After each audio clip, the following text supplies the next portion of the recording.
RTD and its riders could both benefit from a last-minute compromise at the state capitol, a compromise that really is not about RTD. There's a new fee that could be added to oil and gas production, and it could help RTD pay for that rail line to Boulder that is some 20 years behind schedule. Marshall Zellinger, remember we used to hold up that big board that said like 2050, train a-comin'. Well, you know what? It could be coming sooner. You should have it with you, but I wouldn't reduce the time on that giant countdown pad just yet. The money that RTD could get from this oil and gas bill would not be able to replace RTD money for the rail line to Boulder and Longmont, but it could add a little bit. The Northwest Rail Line was supposed to be built as part of Fast Tracks and money that voters approved in 2004. It wasn't and hasn't been. This week, the governor and Democratic lawmakers announced a compromise between oil and gas groups and environmentalists, which includes a bill with new fees on oil and gas production. Money from that fee would pay for transit and rail projects. That bill specifically states RTD shall prioritize completion of the Northwest Rail Line to Longmont and the North Lines to Adams County, approved by voters on November 2nd, 2004.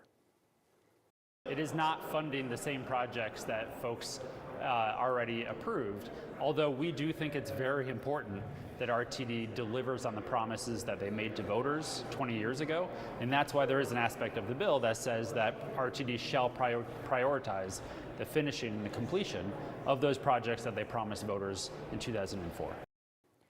Like I said, this bill really isn't about RTD. It's about transit and rail and having oil and gas help pay for it. In return, Democratic lawmakers and environmentalists have agreed to back off attempts to limit oil and gas production and vastly increase fines for pollution violations. In a way, environmental and clean transit groups win when oil and gas does well, because the higher the price of oil and gas, the higher the fee becomes.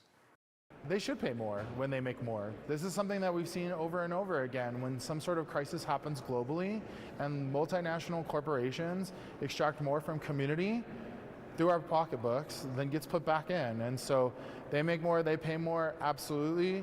Is the long-term solution to just continue to finance everything off oil and gas? No. This is a solution to help us reduce our ozone. Again, I get confused, irony or coincidence. Environmental groups benefit through oil and gas production. If this series of compromise bills makes it through the last week of the legislature, Kyle, both sides have agreed to not go to the ballot for the next few years to see these changes out, which gives some stability to the oil and gas industry and creates new transit options for disproportionately impacted communities.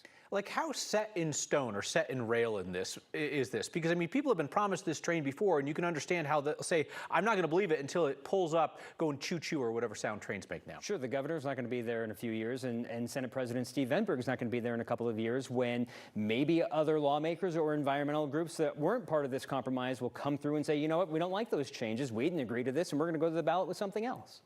Trains don't do the choo-choo thing anymore, I don't think. No. All right, Marshall, thank you.